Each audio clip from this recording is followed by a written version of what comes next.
Because I think at the end of the day, Web3 is here to stay. I'm 100% Web3 is here to stay. If not, I would cut my dick off, right? I think this is definitely here to stay. 1, 2, 3, 4.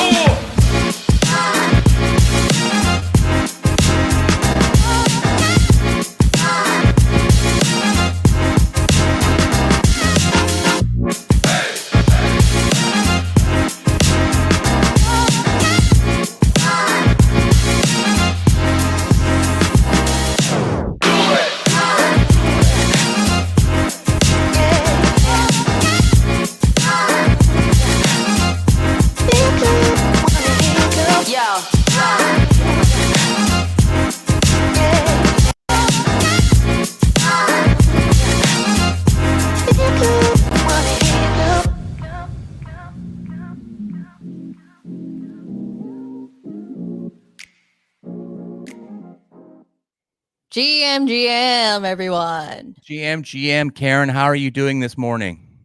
It's great, and it's sometime around end of July, and we are preparing for ABS in Taipei early August. So lots of trips, and then we are heading towards the busy September. So yeah.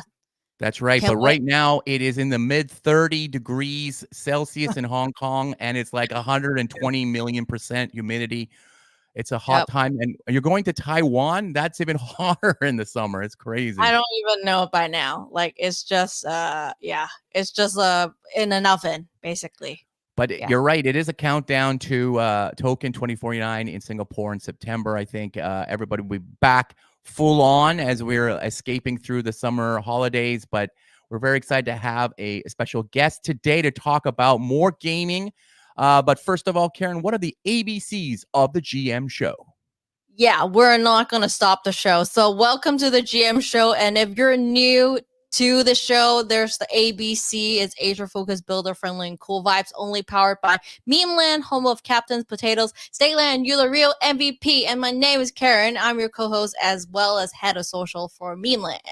And my name is Casey, and if you've never heard the show before, you know that Karen and I love talking to founders of Web3 projects around the world with a heavy Asia focus, and it's a very exciting time to be broadcasting still from Hong Kong live every week at GM Show Official on X. Yeah, we're not taking a day off during the summer. If you're excited to be here, show off some emoji love on X, YouTube, and Twitch, where we're broadcasting live right now. But what do we have to say now? Well, basically, we're on, and we hope everybody's in air conditioning. That's the main thing happening right now. But before we begin our show, let's hear a quick word from our chairman. What is discussed on the GM show is not investment advice. We may or may not have ownership interests in the projects we are talking about, but this is not investment advice in any way, shape, or form. And this is not Sir David Attenborough. Okay, let's go. Okay, let's go. Karen, you and I, we use Telegram a lot, right? You guys use Telegram. We use WhatsApp, everything, but Telegram seems to have a lot more power these days than WhatsApp. It's got an in-currency, it's got gaming, it does a lot of stuff. And I personally love Telegram. I think it's very exciting. But today's guest it's a company called GAMEE.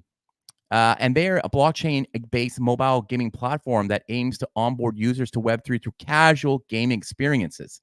They have the largest Telegram gaming platform of over 50 million registered players and 200 million monthly gameplays with 60 games. This is a whole ecosystem that's already out there. They have their own token. It's called GMEE, and it describes the first Telegram GameFi token. Their platform also includes Arc 8. It's a mobile gaming app that allows users to explore Web3 concepts. They have all kinds of other stuff. They're connected to our friends over at Animoca. I'm very excited to have our guest on today. Who is it, Karen? Okay, so she's behind the game strategy, introducing digital property rights and the value of blockchain to the gaming audience. Before games, she was responsible for YouTube growth in European markets, and she's also a host herself of the Blockchain Arcade Show on X, covering a range of topics from gaming culture, technology trends, to business models. Please welcome to the GM Show co-founder and chairman of GAMEE, Bozena Rezab.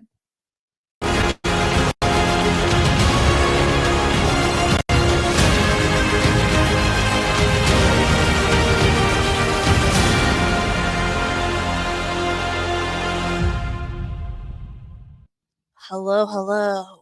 GM. GM. Hi. What a cool intro. So good to have you here. We don't have a lot of girls around the show. Yeah.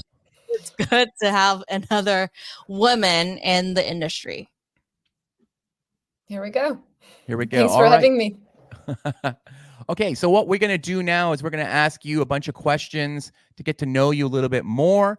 And then we're going to get into more deep dives into what you're building today. So, Karen, what's the first question? Okay, let's go. What's the one app you have on your home screen that not many people do? So then, that's a really cool one. So I do have Telegram and I have GAMEE apps, but like many people have that, right? So I'll give you something else. So I did have a plant recognition app because I'm a plant geek, and I want to know which plants, like you're strolling a city and there are like plants outdoor or even indoor, and there are from various different parts of the world, and you want to know the origin and what exactly that plant is. And if I like it enough, I get one for my home collection too. So I have hundreds of plants at home. So the plant recognition app is really useful. However, it wasn't as good, so I kicked it out. Okay. It was doing way too many mistakes. Well, I gotta say that is we never heard that one before, so that's great. That definitely checked the box on that one. Okay, cool. All right, next question. What is something that has greatly influenced your life? It could be an event, a movie, a book, a person. What's that? What's that to you? Yeah. So actually, I read early on. I mean, in my early teens, I think Tibetan Book of Living and Dying, and that's a pretty heavy stuff. And I think it kind of helped me being an entrepreneur, because there is like to push through and to figure out some balance and to keep sanity. So having read that really early on, the living part is okay. The dying is a little bit tougher in that book. But as an entrepreneur, you go through cycles like that all the time, right? And you have to figure out a way out of it. So an unexpected link there, but influenced me quite a lot. When did you read that book? I mean, early teens. I don't know exactly. Wow. Okay. Cool. All right. So, what is the best investment you've ever made, and what were the returns? So it could be the book you read, or the person or a family member, or an event that happened in your life. Right. So I'm not a great investor as trader. I keep everything forever. So I would say my best investment was like investing energy and having family quite early, as now I already have teenage kids, and it's perfect to have partners around. It's just like the energy invested, even though it was like countless days of no sleep to entrepreneurs in family plus 2 kids. Crazy.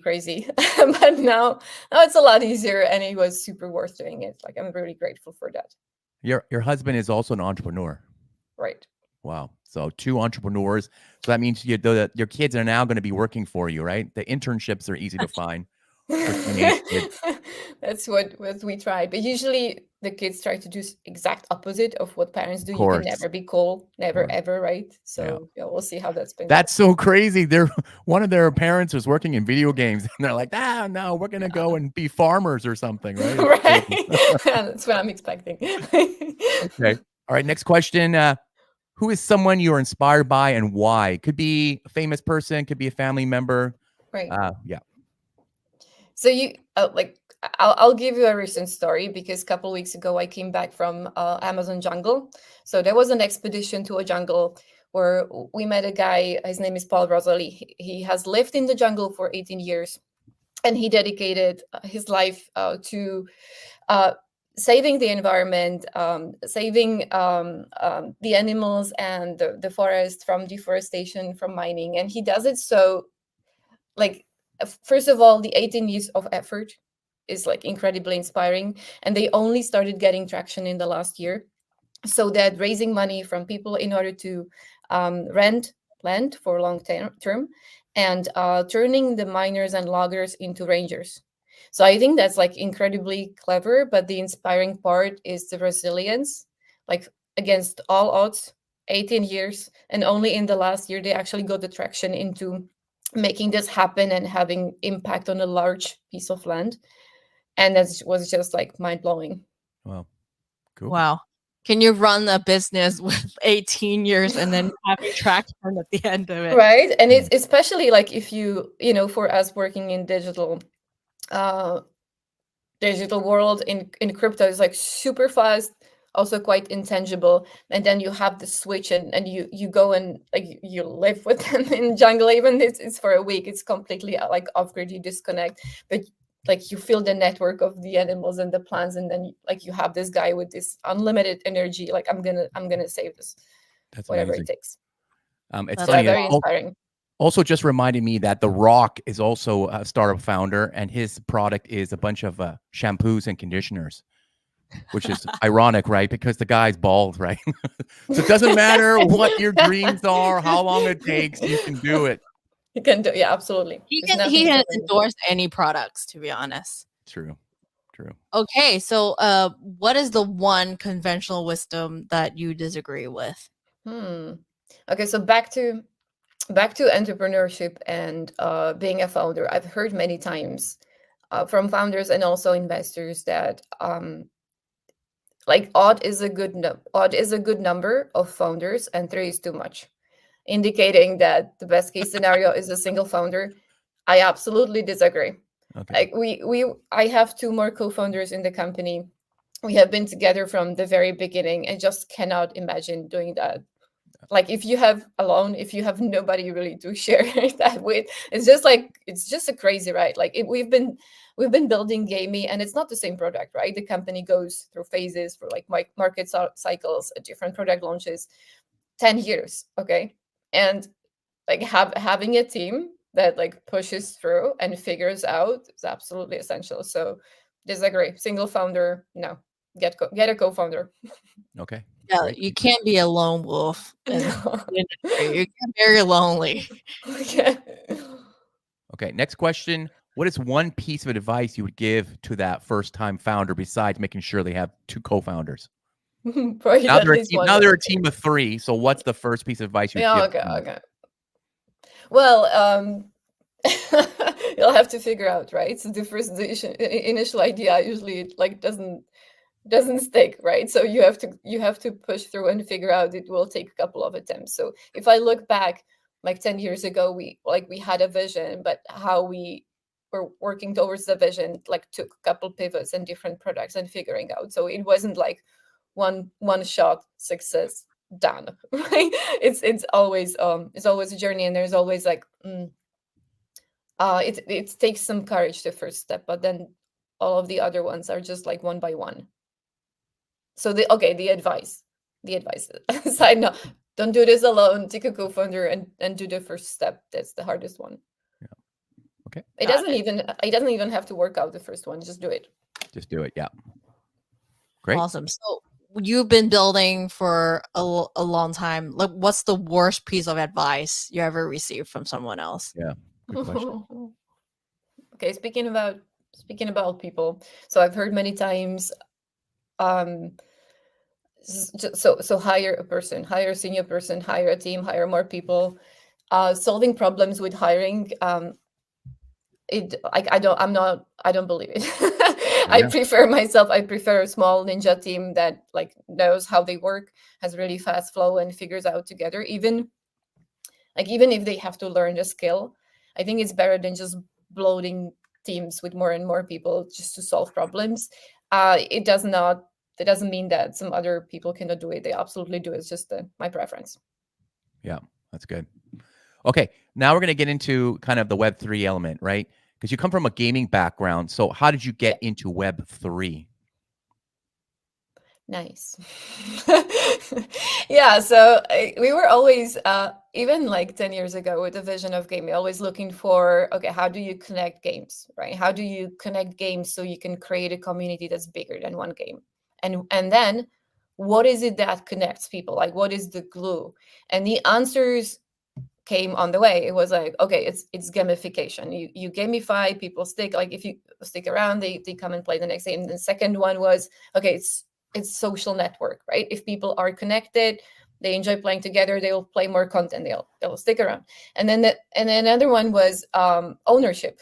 It's actually, if you own asset and you can use it and it's somehow working across the games, the interoperability, it's another important element of it. But like, how did we get to it was a conversation with a friend of mine back in 2019, and she was like, Bozena, you really have to build a network in Asia.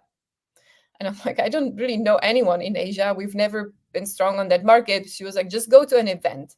So I Googled an event. It was like Pocket Gamer in Hong Kong. And I just went without knowing anybody. Pocket Gamer turned out to be Blockchain Gamer. And in the middle of the hallway at the expo, here he was, Yatsu, standing and speaking to everybody who was passing by about digital property rights, ownership, NFTs. And I was like, this is really either like super crazy or genius or both. And I got really excited, and this is how I got into Web3. Wow. Karen, do you know that story? No, I mean that's crazy. It's like That's you so went crazy. to a cult event and then you It's not a cult event. It was a mobile gaming conference in Hong Kong, and it's one that happens around the world. And it just so happened they hosted in Hong Kong for a couple of years. It's not around anymore, but I think it's a very influential game because, in China, there's just so many mobile game companies, right? So that was the big deal. So having it in Hong Kong makes sense. And of course, Animoca was into it as well. And they're probably a sponsor of that event. And so to have somebody from Europe come all the way out there, it's their first trip to Asia, and then meeting somebody like Yat, it's just crazy to on board. Like, I mean, a lot of people got on board by Yat, but that's just incredible, that story. I just think that's destiny. Yeah, it's destiny. First person you saw is you're done. He's like a saint. Like, he's like okay. Jesus. He's like blockchain Jesus. He's got like long hair. He's in the corner. He's talking to some people sitting on the ground, right? He's like, hey, digital property rights. What do you guys think of this? Is what I'm talking about. Amazing. All right. So when you get into Web3, like what was your first NFT? Did you get into NFT at all? And did you learn anything from it? And do you still own it? I think one of the first NFTs were a couple like different membership badges. Couple NFTs that I think do not have any value anymore, or I don't even know where these are. It was like really early on, like whatever, like show me like how this works. I just want to test it. But it was the biggest learning was the community around. Like really, like I got like different membership badges, and I wanted to see like who are these people, how does it work, and it was just mind blowing that like it really works as an access, and you belong somewhere, and it has like these elements of subculture, and everyone is a little bit different, so you can explore like which one feels more like yours. So some like different animals, or I think even alpha women NFTs, or different like funky stuff was funny. Gamers, of course, like different gaming communities and badges. Okay, cool. All right, and then lastly, in this segment, what is the one misconception about Web3 that you want to change? So obviously, a lot of people say, it's that people think it's a scam, and so that's what we usually hear. But how about you from your experience? What is one? I think, Casey, maybe you even asked me at one of the last Web Summits. You asked me like, "What's your mission at Web Summit?" I remember it was like a really cool question, and I think I answered something like, "I'm here to improve the reputation of crypto," which is like super difficult mission. Yeah, and it was shortly after different like problematic events where everybody even like underlined like crypto equals scam. I'm like, we just need to show other projects and make other projects make headlines, so we can actually tell the story that's different from what what majority would think. Is there I'm anything? still on that mission. Is there Like, anything we you have to- see like recently that you think is got a good potential to be that besides your own and beside the Animoca world? Like anything on the outside that you've seen, you're like, oh, this hopefully this hits. I think there is not one single bullet that solves this. It's more like the full industry delivers more content and more tools and more products, and like we will counter this scandal headlines. Got it. Okay, so let's get into the serious part of the show. We want to ask you about what are you building right now, and especially like what's the project and how the experience how it all started. So, can you tell us in briefly like what are you building right now? Yeah, so GAMEE is a company that's been shipping a lot of different games that are casual style, like snack size, bite size if you want. So they're easy to play but really hard to master, and people have been enjoying playing them even alone or with friends. Some of our games have different reward systems and gamifications. So that's been something that we've been looking to connect people in play at all times. Like it was since the beginning of the company. And most recently, we started building more in Telegram because we have seen that we had a really strong, vibrant community on Telegram since 2016, something like 200 million gameplays every month. No incentive, no user acquisition, just pure organic play where people would take our games and they would share that in conversations with friends and just enjoy playing together or against each other. And a couple of months ago, like 8 months ago, we started seeing movement around Ton chain and Ton ecosystem, more tools, more developers, more companies, more momentum. So we looked into our Telegram product and we were like, okay, like let's push this to another level. So what are we actually doing in Telegram is on top of our gaming experience, we're doing Web3 activations of users, so possibility to connect wallet, earn rewards, different gamifications and partnerships with other projects on exchanging users, interoperabilities. But most recently also preparing an activation campaign where everybody in our community can earn points. And their points are paving a path towards a new launch of a token. That is Awesome. on Ton chain. On Ton chain, of course, Telegram native, and it's called What. What? Cool. Yeah, we Yep. actually have a video here. Let's play it.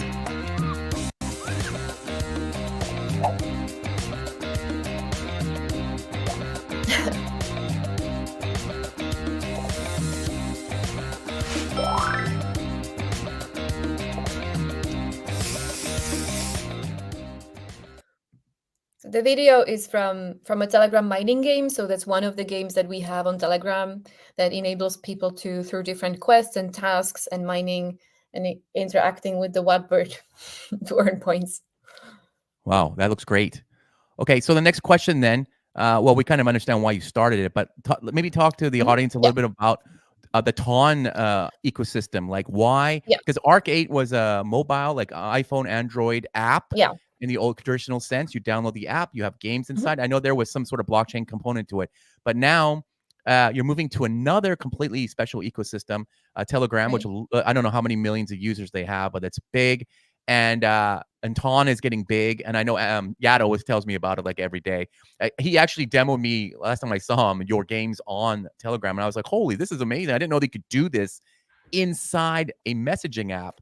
So maybe talk a little bit about why do you think this is going to be the big move for you guys?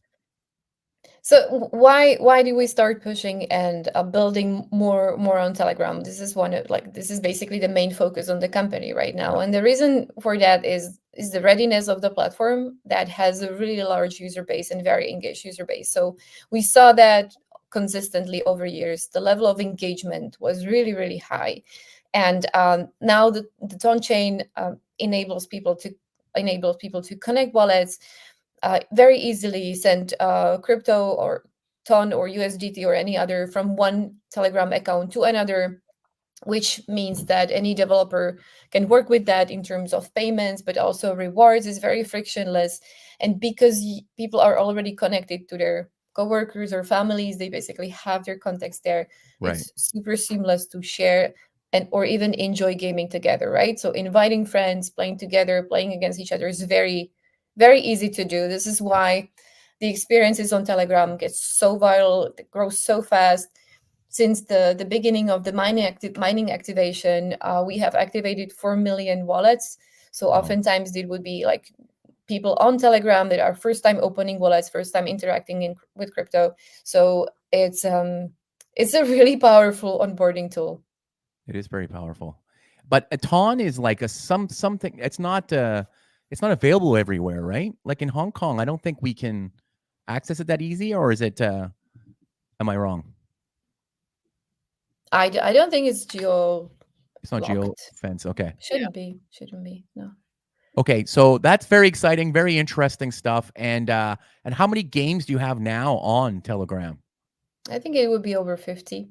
50 games. Wow. Okay, amazing. And can you bring your? Is it connected to your NFT wallet at all? So you don't really need an NFT for these games. So the NFTs on Ton, that would be like something that we would look on later this year. So. Interesting. Great. I do really like the whole Telegram experience. It's just so it's actually more seamless than you think, like in a messaging app, and how it's like merged with the whole gameplay experience. So building this whole thing and this journey, what is the one lesson you learned so far? Yeah, so I can specifically I can also make a comparison with, for example, you mentioned Arcade App, right? So that's another of our project. It's a mobile app, and we have done a lot of different partnerships with players within Polygon ecosystem. And it was always like a very strong network effect whenever we did partnership. So we would build an experience for a partner inside our mobile app, and then the other way around. So we would be sending users and looking to create network effect. Now with Telegram, what I'm seeing, it's even more powerful because people do not have to go from installing one app to another. Yeah. So their friction is gone. And since it's on the same chain, it's on Ton chain, native in a Telegram app that everybody has installed, and using the same Telegram ID as an identity with the wallet assigned, you see the network effect really, really strong. So the one lesson more on building this project, if these hurdles are gone, like the network effect and everything we've been speaking about, it's interoperable. There is a network effect between these assets. We see that very strongly on Telegram. So we're doing different experiments. I give you some example. So for example, we would invite people from another project and say, if you hold this amount of coin from this project, we give you a reward. So people would come to claim their reward. There is a value for everybody who's holding the asset from the partner, but it's also a very powerful exchange of users. So that's a very simple thing, but it works so well because all the hurdles are gone. Yeah. Like the social IDs, no install, everything flowing. You said okay, go ahead, Karen. Yeah, so now obviously there's more competition going on Telegram with other gaming projects as well. Like Hamster going strong. How do you stand out and differentiate from, is it the mining mechanism? Is it like some other hooks that keep people in the game? Yeah, so a competition on some way is really good because it makes the market bigger. So you want to see more games, more companies, more content, because you build a strong case for the platform that is a destination for gaming. So there are a lot of projects already on Telegram, but not as many games. We need a lot more games. Yeah. Our edge here is something that has been the strength of the company is like smaller size games, and there is a portfolio of them, and there is a gamification that rewards you for playing more of them.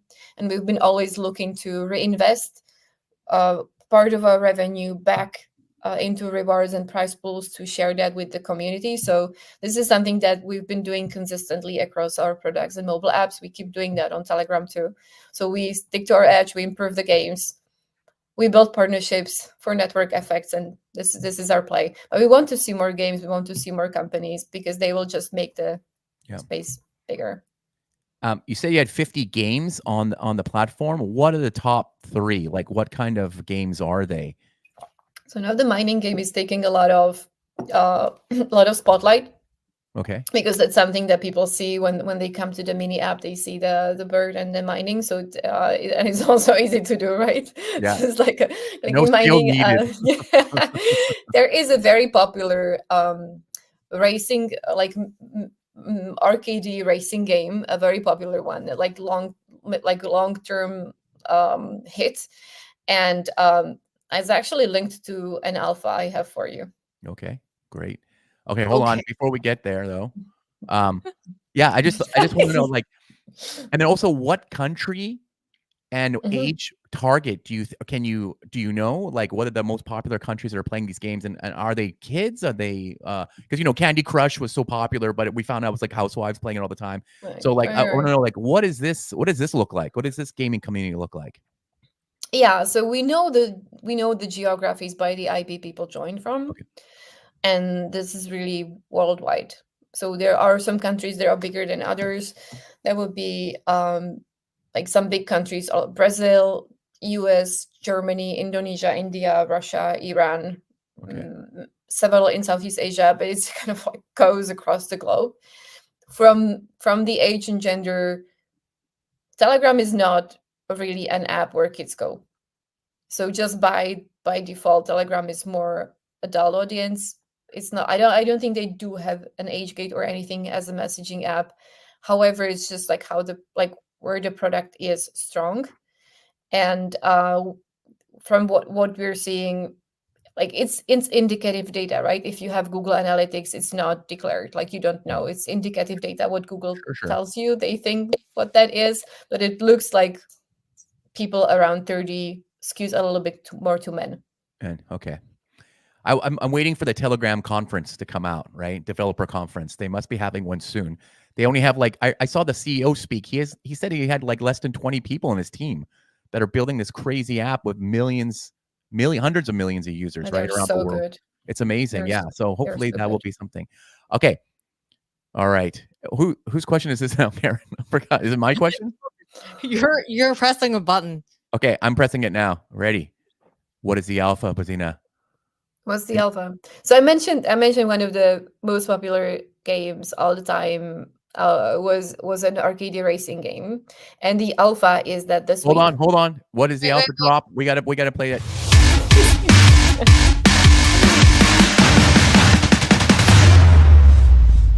Sorry, we have to do it. We have to do it. Okay. We had like it's really cool. I understand. We had to do it. So this Okay, week, continue. Sorry. this week, we take this racing game and we relaunch it in a new gamified mining game. So the most popular thing that people want to do right now on Telegram, the mining, turns Really? into a gamified racing mining. Oh, okay. So this is another way how to earn points. It's racing. You start with a pretty basic car, and you can level up to a Lambo by racing with more friends. So it's gamified, it's viral, and the launch is this week. And what's it called? What Racer? What? And how do we? Racer. And so what do you do? Just go to Telegram and search Watt Racer. So you go to Telegram, and the easiest way is you search for @GAMEE, GAMEE, and you join that. and then the bot enables you to launch the mini app, and everything's there. That's so easy. No install, no registration. I signed up for a new iOS game. It asked me for all these things all over again, and I'm just like, oh my god! Every time I play this game, it takes forever. They want to notify me, and that was the other thing too about it. Telegram, right? Your community just continues. You can ping us anytime to tell us something's going on. Whereas I feel like the Apple notifications, once you turn them off, you're like totally don't know what's going on, right? But that must be a great way to level up and get the connections going on the game. Yeah, absolutely. Okay, we'll get into the last question, but I'm sure like we have more to discuss, which is what is the future of the gaming industry in Web3? Like, what's your prediction? Nice. It's inevitable. I think you had that in the intro. You had the answer at the beginning. So really cool to close in with this one. Well, I would agree, right? It like, especially in entertainment industry, the tokenization is inevitable. It makes so much sense. Like, even like we convinced ourselves within the industries makes so much sense, and maybe we jumped a couple years ahead, and it will take the rest of the industry to figure out a bit more time. But we're already, like, our mindsets are already, this is done. Like, it's checked. Like, it's tokenization, assets, identities, currencies, of course, right? It's in our minds. It's like, this is already done. I don't know, I don't get it. Yeah. So Right. so the future is actually everybody else will get it too. But I still think that we discussed, like, how the tools or the tech and the platform can become really seamless, and once that happens, you see the network effect. So this is, of course, super important. However, the future will be for sure content driven, as long as these are humans consuming the entertainment. It's the bot racer, it's the game you will come to the platform for, and I think this is something that will not change. It's been the case like this. It's like all platforms, movie platforms, music platforms, entertainment, gaming platforms, they're content driven and hero content driven. So this is something that I think will stay in the future the same way. Do you think that the big game publishers need to come into Web3 for it to be more people on board? Or do you think that the people who are playing Web3 games are different than people who play Overwatch or Fortnite or whatever? Well, I mean, at this moment, these are two different groups of gamers. Yeah. But we will see each other. So like, where we are right now doesn't mean it's going to stay the same. I think there is a big gap between the early adopters and then the majority on the adoption curve. The characteristics are very different, and their willingness to go down the rabbit hole is also very different. Yep. And there's just, like, changes in time. I don't think necessarily the big publishers need to do that, but I think the content has to do it. Like, if it's Yeah. going to be driven from indies or new companies in that space or old companies, it doesn't really matter. But if, of course, it's going to be driven by hits. I don't know if you have an answer for this question, but I'm curious about it. Now, there's a new game coming out from Marvel and NetEase. It's called Marvel Rivals. It's like a Fortnite, but you get to play all the Marvel characters. So basically, it's Fortnite or Overwatch, kind of these kind of PvP games. And then they slap a license on top of it. So you've got Spider-Man, X-Men, all those characters. Will those kind of companies like a Marvel or Disney or whatever, do you think they'll come in and license their IP to a Web3 company to do this kind of stuff? Because I feel like, for me, I get onboarded that's how I get on board into Web 2 games or Web 1 games or non-Web 3 games. It's because the IP is involved in it and I'm excited about it. And so I want to join it. Do you think that somebody's doing that now? Or do you think they just they don't want to get involved in it? Absolutely, there are companies considering that. It's depending on the market sentiment. It's closer or more far away from actually happening. But I know there are big IP companies that are already stepping in Web3 space. Marvel, I don't know specifically how far that is, but it just takes one big to succeed, and then everybody else will follow. Yeah, right. Who's the first one into the pool? Let's find out. I'm at Comic-Con. I'm at Comic-Con right now in San Diego, and there used to be a huge push for NFTs. A lot of people are doing, like, entertainment shows were like doing connections with NFTs, things like that. That market's completely gone down, but they still exist, right? Marvel is still doing NFTs through a company called Vivi. And it's like, it's still very popular. Like, you can't imagine if you look at OpenSea and then you look at their thing, it's like there's like a different thing going on, right? The collectors in this world are not necessarily the degen type. So there's even two types of NFT collectors out there. So I would assume there'll be a lot of different things, a lot of different offshoots of things going forward. I have a question about like, having a game, like, what's the advantage, or I don't know, like, disadvantage of having a game dependent on the platform instead of, like, building on its own, right? So like now that you're obviously you enjoy the benefits of having on Telegram and then and basically expanding the whole social elements of it. But like all these other games that were big on, say, Facebook back then, they eventually die off with the platform too, right? So how would that plan out? Well, that's a very fair point, right? So it's both an accelerator and a constraint, and it depends which one is bigger at that time. I think there is still possibility, especially when we speak about Telegram games, the tech, how these games are built, that's web. So you can run the same game in a browser independent of the platforms. It's essentially the same game, which makes the risk of being dependent a lot smaller, because it's not like you're building a game that can only fit one platform and nowhere else, right? So if anybody ever decides to leave Telegram and just runs the same game on a website, can still use Telegram login if they want to, can still use Chain if they want to. It's just being on that platform makes that a lot easier for consumers to. Makes sense. Yeah, as an introduction, I totally get it.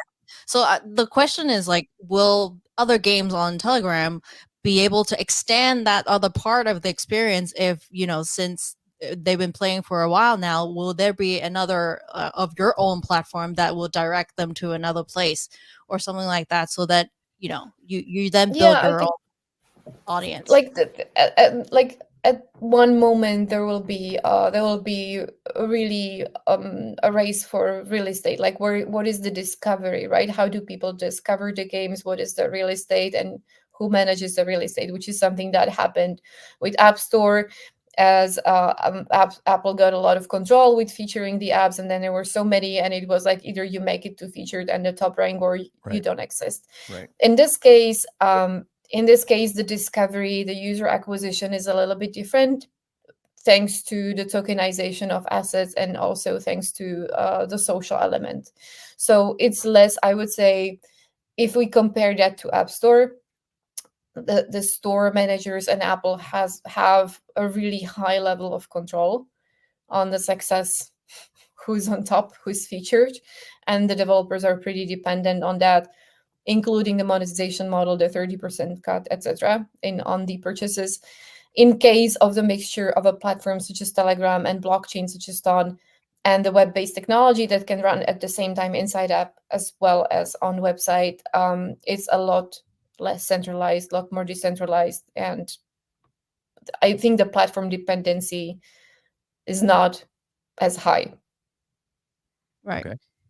So do you guys work closely with the Telegram team? Obviously, this is the platform for the Web3 community. And how do they see this whole like Web3 gaming stuff happening on their platform? Yeah, we're working really closely with Ton Foundation. They're very supportive. They want to see the ecosystem thrive.